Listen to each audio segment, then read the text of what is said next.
Hello everyone, this is Monisha और आज फिर से मैं आपको सामने एक बहुत ही इम्पॉर्टेंट टॉपिक लेकर आई हूँ जिसका नाम है न्याय दर्शन। बहुत इंपॉर्टेंट है उन सभी स्टूडेंट्स के लिए जो कि बीएड से यूपीएससी देने की तैयारी कर रहे हैं या फिर नेट की तैयारी कर रहे हैं एजुकेशन सब्जेक्ट से। चलिए स्टार्ट करते हैं वीडियो। तो न्याय दर्शन जो है वो उसके प्रवर्तक आचार्य हैं गौतम ऋषि, जिनका जो कार्य है उसे माना जाता है 2nd सेंचुरी BC में इन्होंने न्याय सूत्र की संरचना की थी। न्याय का अर्थ क्या बताया गया है? न्याय का अर्थ होता है जस्टिस, रूल, मेथड या जजमेंट से इसका अर्थ निकाला गया है। न्याय दर्शन 6 वैदिक दर्शन जो हैं उनमें से एक है। 6 वैदिक दर्शन कौन है इसके बारे में मैं आपको पहले से ही बता चुकी हूँ। अक्षपाद भी इन्हें कहा जाता है। न्याय सूत्र की इन्होंने जो रचना की थी वो सबसे महत्वपूर्ण और प्राचीन ग्रंथ माना जाता है। ठीक है, न्याय किसे कहा गया है? तो जिन साधनों से हमें ज्ञेय तत्वों का ज्ञान होता है उन्हीं साधनों को न्याय की संज्ञा दी गई है। अब जो न्याय सूत्र की संरचना गौतम ऋषि ने की है उसमें 521 सूत्र बताए जाते हैं और जिन्हें डिवाइड किया गया है 5 अध्यायों में, और हर अध्याय को 2 सेक्शन में डिवाइड किया गया है जिसको अहिंकाश कहा जाता है। अब डायमेंशंस देख लेते हैं न्याय फिलॉसफी की।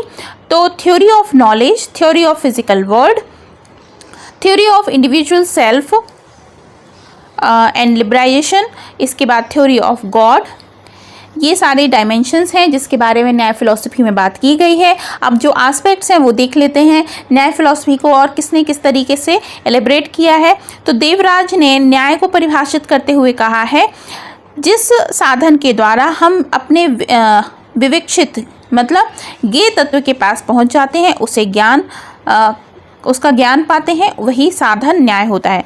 दूसरे शब्दों में जिसकी सहायता से किसी भी सिद्धांत पर पहुंचा जा सकता है उसे न्याय कहा जाता है। प्रमाणों के आधार पर किसी निर्णय पर पहुंचना ही न्याय है। यह मुख्य रूप से तर्कशास्त्र और मीमांसा है, ज्ञान मीमांसा है, जिसे तर्कशास्त्र, प्रमाण शास्त्र, हेतुवाद विद्या और अविंचकी भी कहा जाता है। वात्सायन ने न्याय को स्पष्ट करते हुए कहा है, प्रमाणों द्वारा अर्थ का परीक्षण ही न्याय है। जिनका प्रमाण के द्वारा परीक्षण किया जा सके उसे ही न्याय कहा जाता है।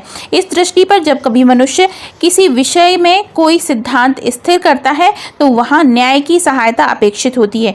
इसलिए न्याय दर्शन विचारशील है, मानव समाज की मौलिक आवश्यकता और उद्भावना है।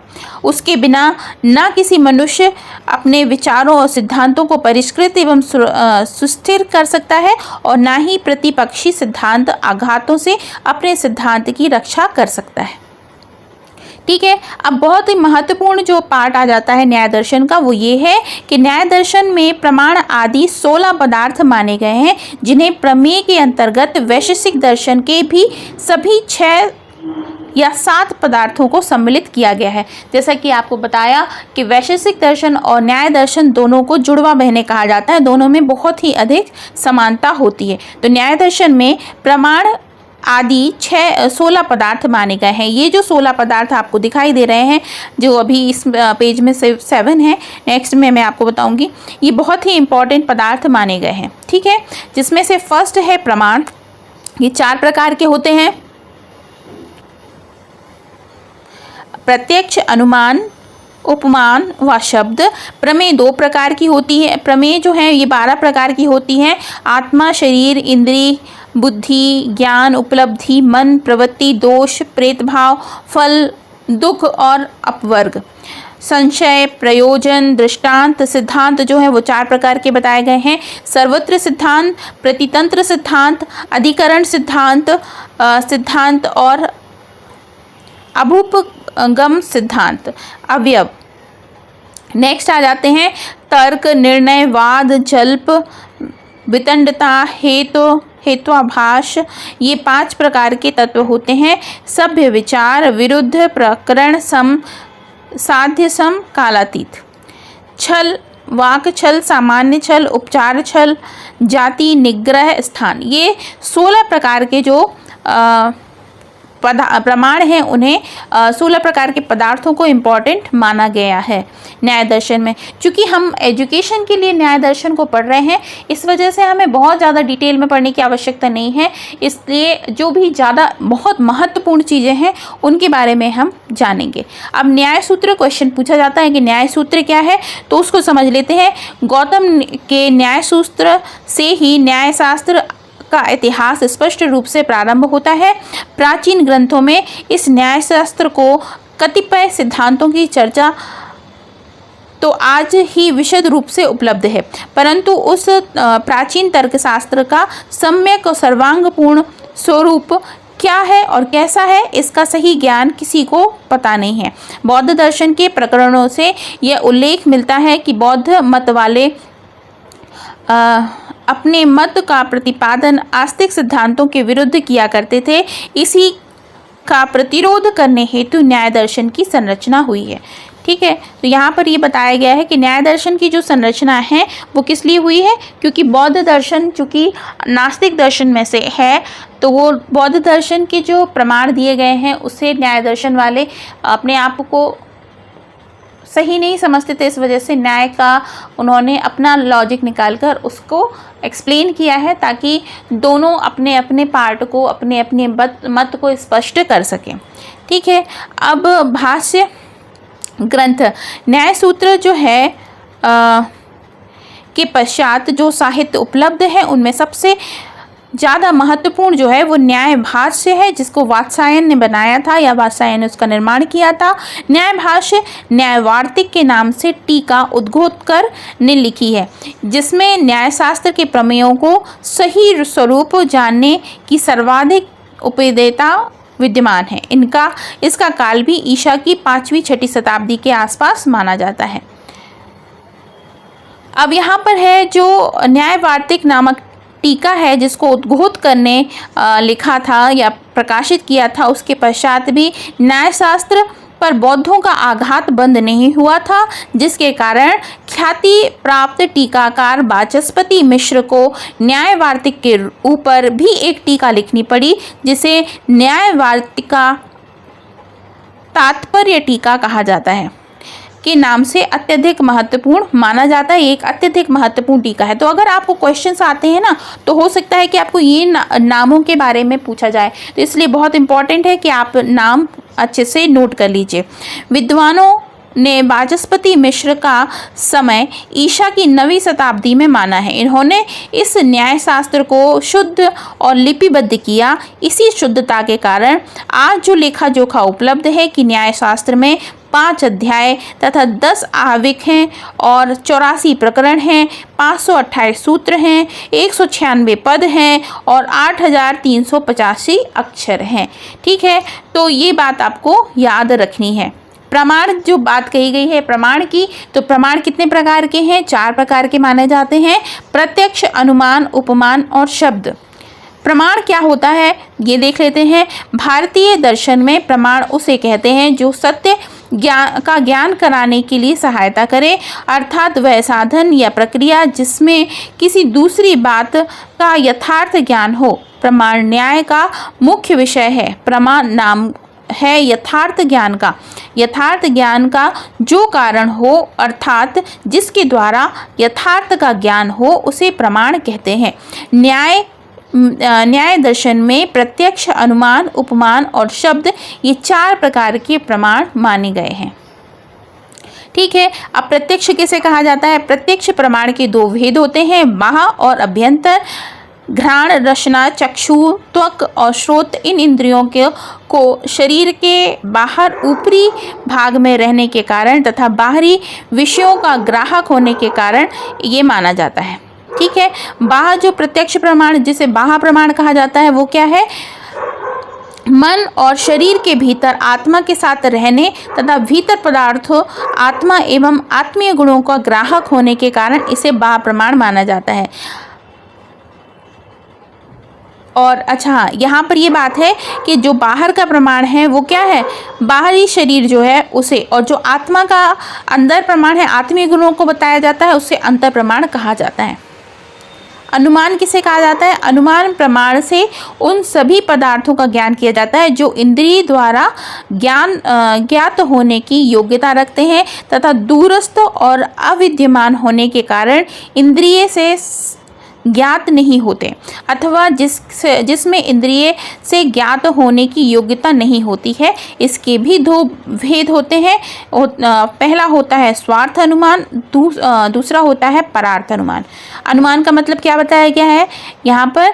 जो इंद्रिय द्वारा मतलब हमारी जो इंद्रियां हैं, ज्ञान इंद्रिय हो चाहे कर्म इंद्रिय हो, ज्ञात होने की योग्यता रखते हुए भी दूरस्थ और अविद्यमान रहते हैं। दूरस्थ मतलब जो हमारे पास नज़दीक नहीं है, और अविद्यमान है, हमें उसका आभास केवल किससे होता है? अपनी इंद्रियों के माध्यम से होता है, जिसे इंद्रिय ज्ञात होने की योग्यता नहीं होती है। ठीक है, कई बार ऐसा होता है कि हमें इंट्यूशंस होते हैं और हमें ऐसा लग रहा है कि कोई घटना घट रही है, लेकिन वो केवल अनुमान ही होता है, क्योंकि उसके लिए कोई हमारे पास प्रमाण नहीं होता है।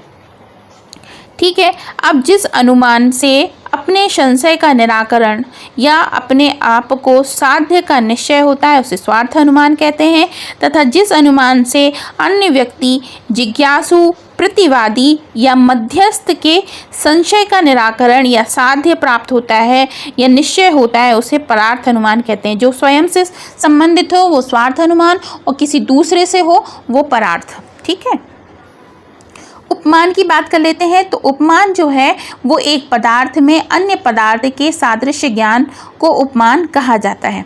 एक पदार्थ में दूसरे पदार्थ को सादृश्य मान ले, मतलब उसके जैसा मिलता जुलता, उसे उपमान कहा जाता है। शब्द किसे कहा जाता है? जिसमें पदार्थ की शक्ति या लक्षण संबंध के ज्ञान से पदार्थ का स्मरण होकर पदार्थ का अनुभव होता है उसे शब्द कहा जाता है। ठीक है, चलिए ये तो हो गया दर्शन, क्योंकि हमें बहुत ज़्यादा डिटेल में नहीं पढ़ना है, क्योंकि न्याय दर्शन बहुत डिटेल में है। अगर हम पढ़ने बैठेंगे तो न्याय दर्शन को ही ख़त्म करने में हमें पूरा साल लग जाएगा। लेकिन हमें न्याय दर्शन, वो जो प्योर फिलॉसफी पढ़ते हैं उनको पूरा पढ़ना होता है, हमें केवल एजुकेशन एस्पेक्ट्स के हिसाब से पढ़ना है। तो हमने जितना पढ़ लिया है उतना काफ़ी है, और अब हम पढ़ेंगे एजुकेशनल इम्प्लीकेशन क्या है न्याय दर्शन का, वो देख लेते हैं। ठीक है, तो देखिए एम्स टू प्रोवाइड, पहली बात तो यहाँ पर है, जो एम्स है वो देखें, the skill of logical thinking. पहली बात यहाँ पर लॉजिकल थिंकिंग को प्रमोट किया गया है। आप तर्कपूर्ण सोच को डेवलप कीजिए। साइंस ऑफ रीजनिंग, फिर होता है criticism, science of critical thinking या critical study. More importantly the liberalisation as ultimate aims acquire the knowledge of reality that is self to solve the problem of life, logic and epistemology. तो देखिए skill of logical thinking है पहली बात, आप तर्कपूर्ण सोच को डेवलप करने की कोशिश कीजिए। रीजनिंग सिखाइए बच्चों को, रीजनिंग मतलब डिफ्रेंशिएट करना, तर्क करना, लॉजिक से चीज़ों को सॉल्व करना। क्रिटिसिज्म, ठीक है, अब क्रिटिसिज्म का मतलब ये नहीं होता है किसी की आलोचना करना, बल्कि समालोचनात्मक ढंग से चीज़ों को सुधारने की कोशिश करना। क्रिटिकल थिंकिंग बहुत ही जो क्लिष्ट थिंकिंग होती है, क्रिटिकल स्टडी होती है, उसके बारे में स्टडी करना। ठीक है, और सबसे बात होती है जो अल्टीमेट एम्स हैं लाइफ के, हर एक व्यक्ति के अल्टीमेट एम्स होते हैं, अल्टीमेट गोल्स होते हैं, उस तक पहुंचने के लिए अपनी स्टडी को उस वे में लगाना, उस वे में फोकस करना। फिर उसके बाद में to solve the problem of life, logics and epistemology. ठीक है, यहाँ पर लाइफ की प्रॉब्लम, लॉजिक की प्रॉब्लम और एपिस्टेमोलॉजी का ज्ञान करना। एपिस्टेमोलॉजी मतलब ज्ञान मीमांसा जो है उसके बारे में सोचना, उसके बारे में समझना और उससे लाइफ की जो भी प्रॉब्लम्स हैं उसका सॉल्व करना। करिकुलम जो है वो कैसा होना चाहिए? It can be understood from 4 basic steps, that is emphasise learning about the various sources of knowledge, physical world which is through scientific approach about the individual self, process of liberation, testimony of Vedas and theology related to existence of God। ठीक है, देखिए curriculum यानी कि जो पाठ्यक्रम है वो ऐसा होना चाहिए जो 4 बेसिक कॉन्सेप्ट को लेकर चले। वो कौन कौन से हैं? सबसे पहले तो learning about various source of knowledge.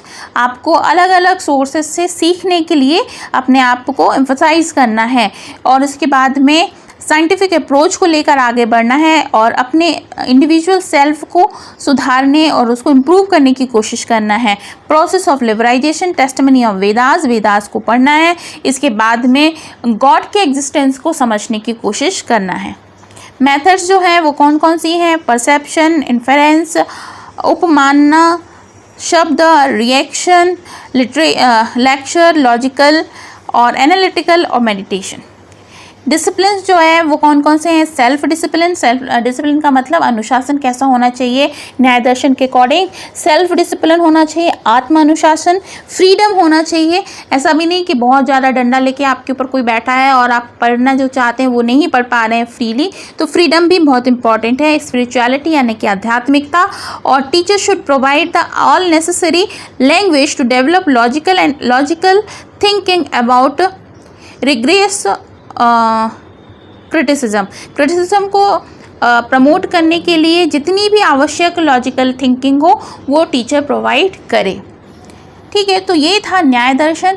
I hope आपको क्लियर हुआ होगा न्याय दर्शन, क्योंकि न्याय दर्शन जो है बहुत ही क्लिष्ट दर्शन माना जाता है भारतीय दर्शन में से, और इसके बारे में आप बहुत कम पढ़ने को मिलता है, बहुत ज़्यादा पढ़ने को नहीं मिलता है, क्योंकि सिलेबस में भी कहीं पे भी बहुत थोड़ा सा ही इसका दिया होता है, क्योंकि हम एजुकेशनल इम्प्लीकेशन के बारे में पढ़ रहे हैं। तो मैंने आपको समझाने की पूरी कोशिश करी। अगर आपको समझ में आ गया है तो please like, share and subscribe कर जरूर कीजिएगा वीडियो को। और अगर आपकी फिर भी कोई क्वेरीज हैं तो प्लीज़ पूछने की कमेंट सेक्शन में मुझे पूछे। अगर मेरे पास आंसर होगा तो मैं उसका जवाब देने की पूरी कोशिश करूँगी। So that's all from my side in this video. Bye bye.